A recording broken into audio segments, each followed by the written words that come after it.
So the second phrase in that pasuk, Vayotzeinu Hashem Elokeinu Misham, Biyad Chazaka, and the previous shiur I described how Yad Chazaka was a taunt of the Egyptians and an attempt to reorient their vision and their sense of religion, that HaKadosh Baruch Hu isn't physical. And the second part of that pasuk, Biyad Chazaka Uvizra Netuya, an outstretched arm. What does an outstretched arm mean? What does it mean HaKadosh Baruch Hu delivered us from Egypt in an outstretched arm? So the author of the Haggadah, the Baal Haggadah, cross-references the word Zra Netuya in Parshas Kisavo, this modifier of Yitzias Mitzrayim. He cross-references it with the phrase Zra Netuya in Divrei Hayamim, in which David HaMelech has an apparition and sees an angel with an outstretched arm facing Yerushalayim with a sword, and he realizes that the siege of Yerushalayim has begun and the ultimate capture of Yerushalayim, and he therefore announces a fast and davening to perform tshuva and to stave off the catastrophe.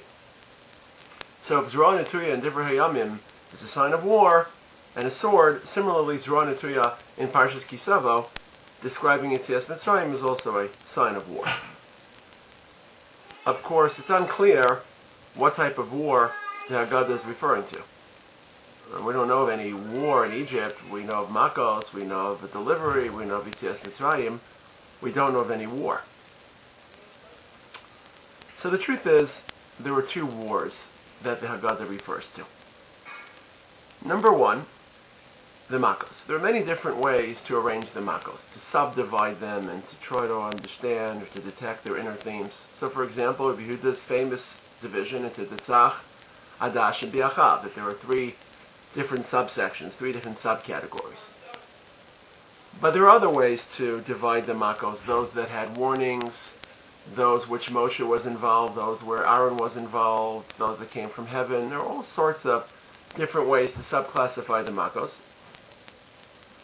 But there's a Medrash Tanchuma in Parshas Bo, that has a very, very different subdivision. It's not even a subdivision, but a different way of analyzing them. The Medrash says that essentially the Makos were arranged in classic war strategy or classic war procedure.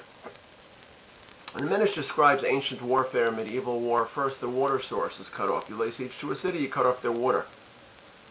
And then after you cut the water off, you try to demoralize and frighten the inhabitants by constantly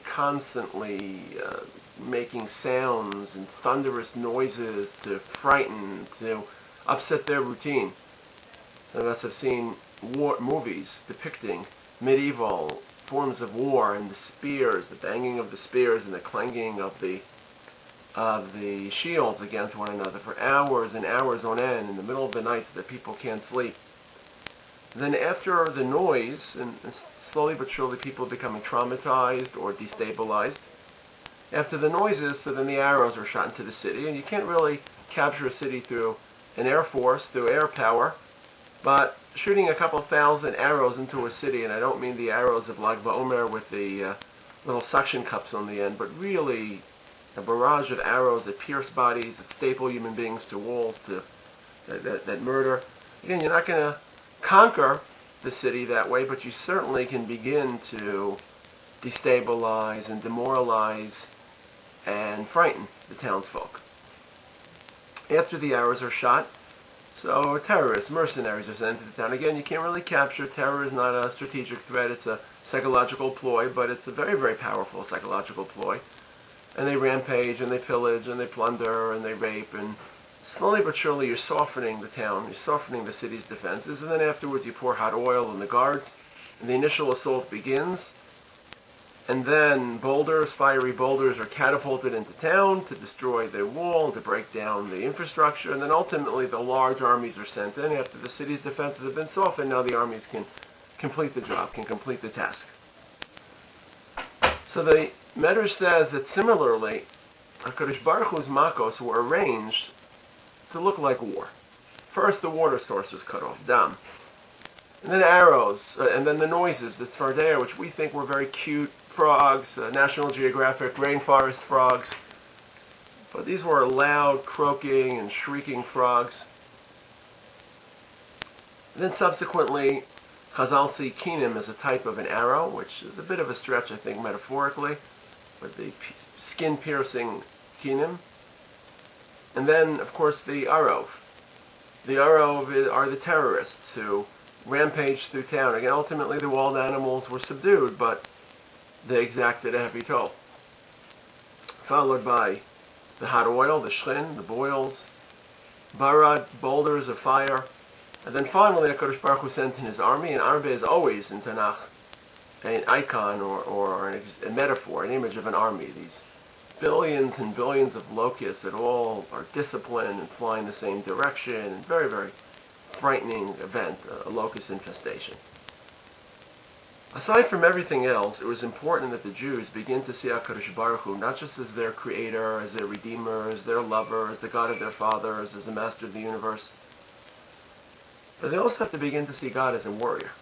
Because the original plan was to leave Egypt in Nisan, receive the Torah in Sivan, march into Eretz Yisrael 11 days later, and effectively launch wars over the summer against 31 kingdoms of Canaan, and essentially be in place, building the Mikdash, ushering in Utopia, the kingdom of God, around Rosh Hashanah time. And if this band of slaves is going to fight wars with confidence, they have to realize that God, amongst everything else, is a warrior. God knows how to plan wars and to implement and to battle. And ultimately this notion became further cemented at the Yam Suf when they all exclaimed in the Shira, Hashem ish milchama, Hashem shemo, God is a man of war. Jews have forgotten what war is. For thousands of years we didn't fight wars. We were on the wrong end of wars. We were the victims of wars which had little to do with us. So we don't see ourselves until recently as warriors or God as a warrior. But when Talmidim enter into battle, they have to see themselves as warriors, as soldiers, and see HaKadosh Baruch Hu as a warrior, as a soldier. So the Makos were arranged as warfare to convince the Jews that HaKadosh Baruch Hu was a fighter, HaKadosh Baruch Hu was a warrior. And that's one interpretation of Zerah Netuya. The war symbolized by the Makos. But the truth was there was an actual war being waged by HaKadosh Baruch Hu against the Egyptians. It just takes a little bit of insight to trace it. The Medrash says that the night of Pesach, the firstborn gathered, they mobbed outside of Pharaoh's palace, and they said, enough, let these Jews go. This time our head's on the guillotine, and everything Moshe has diagnosed, has forecasted, has come true, so just let the slaves free them, liberate them. And Pharaoh is intransigent, even at personal cost, because his son is a Bechor, and he's a Bechor, and he's just spared to be able to witness the events at the Yam Suf, and he refuses.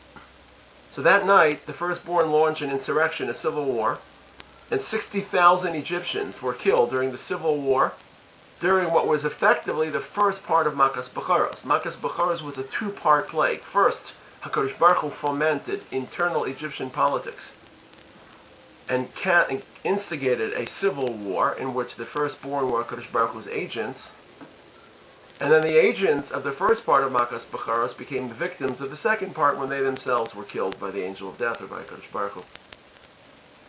In Tehillim Kuf Lamed Vav, which is known as Halal Hagadol, so in Tehillim Kuf Lamed Vav, which we recite the night of Pesach, Lemake Mitzrayim Bivchoreim, doesn't say that HaKadosh Baruch Hu attacked the firstborn of the Egyptians. Lemake Mitzrayim Bivchoreim, HaKadosh Baruch Hu attacked the Egyptians through their firstborn. The firstborn were the agents of HaKadosh Baruch Hu's civil war, and then they became the victims of the more supernatural type of Makas Becharos. But Makas Becharos is a hybrid, is a process of two phases.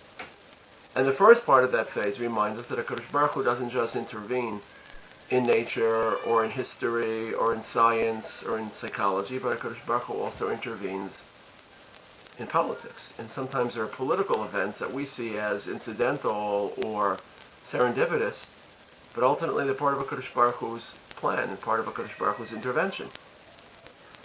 So Makas Becharos was an opportunity to demonstrate HaKadosh Baruch Hu's intervention in politics, and part of Makas Becharos was supernatural, but part of Makas Becharos was a war launched by HaKadosh Baruch Hu through political machinations and political intrigue and through the agency of the firstborn. And these are the two interpretations of Uvizra Netuya Zoacherev. Number one, there's a metaphoric war being waged. The Makos are meant to symbolize war, to convince the people that HaKadosh Baruch Hu can fight wars and understands military battle.